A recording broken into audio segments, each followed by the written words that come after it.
Welcome to Waukesha County GovCast, your source for what's happening in our vibrant community. I'm your host, Hillary Mintz, Public Information Officer. And I'm Sean Lundy, Chief of Staff for Waukesha County Executive Paul Farrow. Each episode, we dive into the latest news, community projects, and the initiatives shaping Waukesha County, where innovation meets public service. From in-depth discussions on local governance to county services, we're here to keep you informed and connected. So whether you're a resident, a business owner, or just curious about local government, join us for a closer look at the heart of your county. Well, today is Monday, August 4th. Welcome to GovCast. I'm Hillary Mintz here with Sean Lundy. Hey, Hillary. Hey, Sean. We're back in Waukesha City Hall. After a few road shows, we were covering summer construction season, and we stopped at the county fair. So now we're back in the confines here of our recording studio with our guest today, Waukesha County Executive Paul Farrow. Thanks for being back, Paul. Hey, thanks for having me. So before we get to Paul, we're going to talk about some news here in the county. Later this month, in fact, on August 16th, the Waukesha County Airport, or Kreitz Field, will celebrate its 90th anniversary. It began as just a farm field in 1935, now sees some of the highest air traffic volume in the state. They're going to have a few activities and events coming up later this month. The Sheriff's Department recently held their 28th annual Canine Motorcycle Ride. The event featured a police-escorted ride, canine demo, raffle, prizes, food, and drink, all to benefit the canine unit. And also coming up later this month, stop by the Village of Sussex Metro Market on August 23rd to stuff a truck for Sussex Outreach Services. Help fill both a Sheriff's Squad car and Sussex Fire truck with bags of needed food items to benefit the Sussex Food Pantry. And finally, August 5th, the Wisconsin Department of Transportation will host a public involvement meeting about I-94 and County F, also known as Redford Boulevard, that interchange project. And that's going to be from 5 to 7 p.m. at the Lee Sherman Dreyfus State Office Building, 141 Northwest Barstow Street, room 151. It's an in-person open house style meeting, and members of the public are invited to talk with the design team and view project materials. All right. So bringing back our guest today, Paul Farrow, we're going to be talking about a new approach to help our community learn more about the budget process. Paul, so great to have you back with us. You know, before we dive into budget talks, we've been talking about your health journey, your cancer journey for, it seems like a long time now, but how are you feeling these days? Feeling pretty good. I appreciate it, Hillary. It's still a journey. It was about almost a year ago that I got diagnosed. I would say I'm at 60% strength as I'm coming back. So that I've still got some good days and bad. We were kind of laughing with the air quality issues going out there. They talk about those at-risk groups of individuals. Never thought I was going to be an at-risk group of individual to be out in some unhealthy air. So been very cautious about that, but I will say that it's been great to get back into the budget process and kind of getting to the comfortable world of work that keeps me going. Back to that budget talk. So we were talking about, beginning next week, the county will be hosting a series of several budget information sessions. And, normally on GovCast, Sean and myself, we ask the questions to our guests, but today's going to be a little bit different because you and Sean are going to be what we'll call our subject matter experts here on this, because you guys know the most about these sessions, and we want to really give our listeners a really, good picture of what they can expect for these. So before we get to kind of what these sessions look like, Paul, tell us about the county budget timeline. I mean, we're kind of in the thick of it right now. Yeah, if you think about it, the budget process for us starts back in March and April.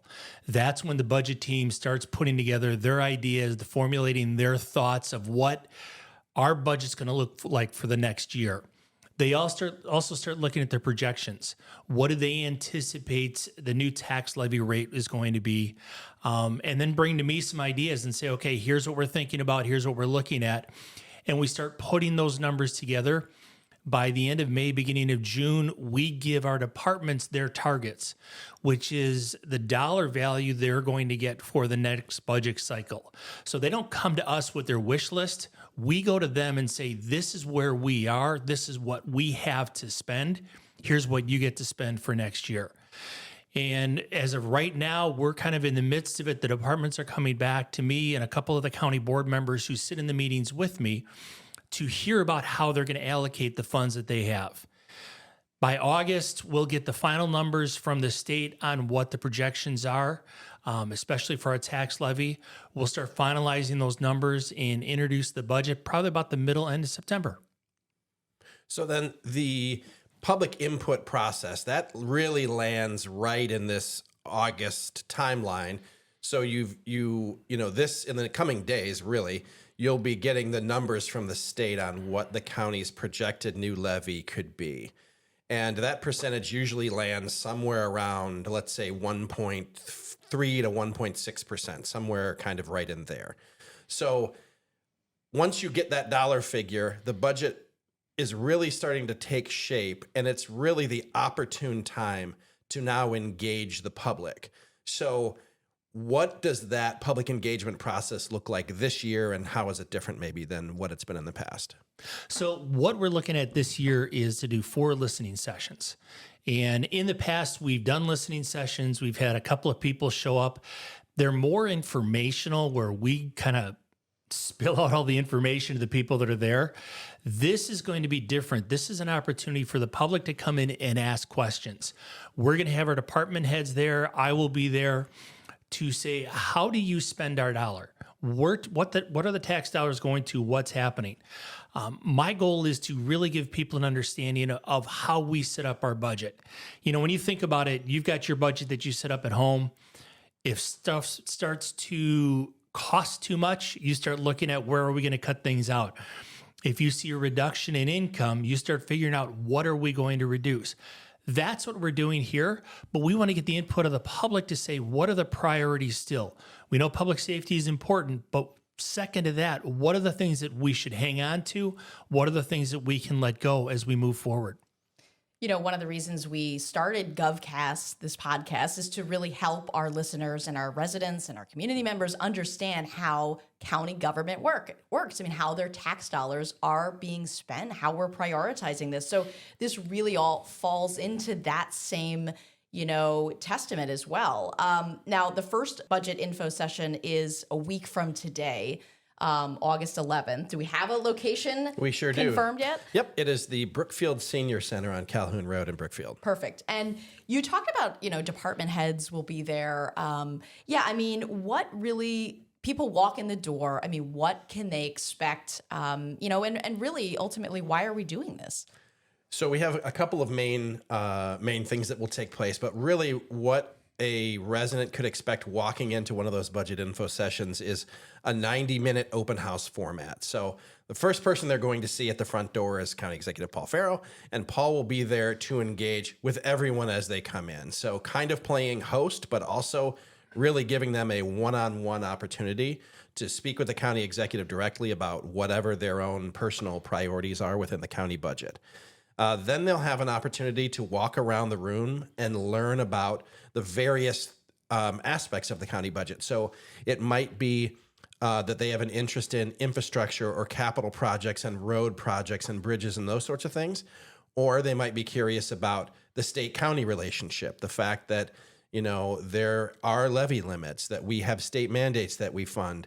And so there will be 5 or so of those stations around the room with a subject matter expert at each table. So we'll provide a little bit of information, maybe a chart or something, and then a one-pager that folks can take away. But really, it's a chance to truly interact with county leaders and with the county executive, and hopefully leaving with a better understanding of their county government and some of the challenges we're facing. So say they come in, they're talking with Paul, they're meeting Sean, they're meeting some of our department heads, and they are asking questions and giving their input. You hear about these meetings all the time. What are we going to do with that input and feedback? Well, the good thing is, as they're walking out, we're going to ask them to do a survey. We've set it up so you can just scan a QR code to get the information. It helps us to really finalize where the dollars go. If we start seeing more people say want more information on mental health, that might become a priority as we're looking at our budgeting process. And I think that's one of the last things that I look at as we're baking this final budget. Where do these people want the tax dollars to go to? I think the amazing thing too is people look at their tax dollars and like, I don't want it to be spent here. And let's say golf courses. Well, that's one that we hear all the time. We don't want to use golf courses. They start hearing that we're not using any tax levy for the golf courses, that they're self-sustaining. They're surprised because they haven't heard that from other municipal organizations saying, we try to move things off of levy that are self-sustaining. That's one of the things that we want people to realize is we're getting tighter and tighter because we've done all the heavy lifting already. Now we've got to figure out how we're going to maintain these services with the fewer dollars that we're getting every year. And that public input it's not a new thing. It's a new format this year, but it's something that the county's been doing for years. We've held focus group sessions as part of strategic planning before. And we have this graphic that, will probably be at the info session that shows a dollar bill and where, like a breakdown, if the entire county budget was $1, where that money goes. We're obviously very heavy sheriff's department, justice and public safety. And then you get into funding for health and human services like mental health and then infrastructure and roads and those sorts of things. And, we have those focus groups that we've done for years. Last year, you coordinated a budget task force where you had a group of cross-section, really, of county residents, business leaders participate in a session where they were given information about the county budget and the county's financial picture, and then they had to make their own assessment and determine their own priorities. And so that was another way for the county to get input on that. And what we've noticed that we will likely confirm at this upcoming session with the survey results is that the county's done a really good job of aligning public priorities in their budget. When you look at the dollar and you see justice and public safety as the number one issue, we get the survey data back year after year after year, and it's justice and public safety is the number one issue. And it really falls in line, and it just shows how in tune you are as county exec, but also how in tune the county board is on the desires of county residents and making sure we're funding the things they want you to fund, because ultimately it's their government. And that, I've heard you say it dozens of times, but it's their government. They are deciding where this money goes. And you're just kind of like the vehicle to say, I'm confirming this is where we're putting the cash. Yeah. And that's the key to all of this. As we move forward, our goal is always to say, how can we best serve the people of Waukesha County? The budget is the one vehicle that impacts everybody. And so getting their input, getting their advice on where we should be going is key to what we do. I think it's unique too, and we've said it a couple of times, during this process, the county board is involved. And so we have typically the finance chairman, the county board chairman, and then the chairman of the committee that might be overseeing that department sits in this meeting with me as the departments are saying, here's how we want to allocate the funds. The neat thing about that is that's why we don't have many amendments. I mean, you'll hear Milwaukee will say they have 40 or 50 amendments to their county, budget. We don't have them because we're sitting at the table and the chairmans are saying, hey, what if we do X, Y, and Z? We can bake that into the original budget before we even give them the final budget that I sent out. That way they don't have to do the amendments. All their ideas are already put into the budget. And we had Chairman Heinrich on a previous episode of GovCast, so if you want to go back and listen to that. But yeah, in that, he talked about your close relationship and how important that relationship is between the county board and the county executive, and how we get to that balanced budget every year. Now, the data that we collect from these info sessions will also be posted online? Yes. So what we're going to do is all the material that will be available to the public or anybody who attends any of the info sessions, we will post online. So all that one-pager information or the charts and graphs and things that they will see, we'll have a website dedicated to that material. And then also after the final session and everyone's kind of done voting on that QR code, we will post the results of that as well. So who knows? That might be 4 people that show up. It might be 400 people. You never know when you do this sort of thing. But whatever the data is, we're just going to, put the data straight online for everyone to see. Now, you mentioned the budget task force a year ago. There was a lot of talk last year about finding other revenue options to fund county priorities. there was a revenue proposal for a sales tax. But in January, you declared that sales tax package dead. So the county obviously wouldn't be doing a sales tax. But in the absence of that new revenue, I mean, how do these budget information sessions fit into that process? You know, when you think about it, what we're now asking people is, where should we put each dollar? We know that we have a finite amount. We know that we're not going to see an increase like that. I will say during this past budget cycle with the state government, we tried to work with them on a couple of areas to basically have the state cover mandated programs that they require us to serve.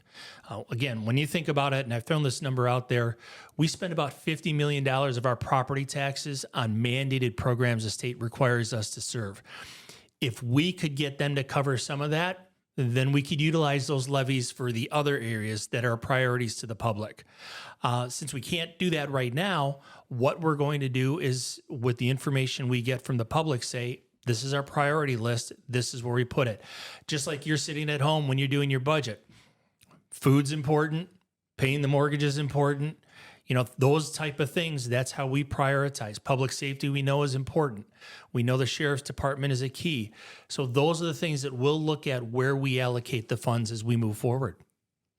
All right, so for those of you listening here on GovCast today, Sean, where can people, dates, times, locations, how can people attend these meetings? Yeah, so we have 3 meetings scheduled open to the public, and then we have a meeting that we're scheduling with members of the business community through the Waukesha County Business Alliance. So meeting number 1, as you mentioned, will be next Monday, August 11th, beginning at 6 p.m. Again, it's a 90-minute session that will be held at the Brookfield Senior Center in Brookfield, Wisconsin. Meeting number 2 will be the same week, Thursday, August 14th, also 6 p.m., 90-minute session, and we are being graciously hosted by Muskego City Hall. And I appreciate the mayor for helping coordinate that event. And then meeting number 3 will be Wednesday, August 27th at 6 p.m.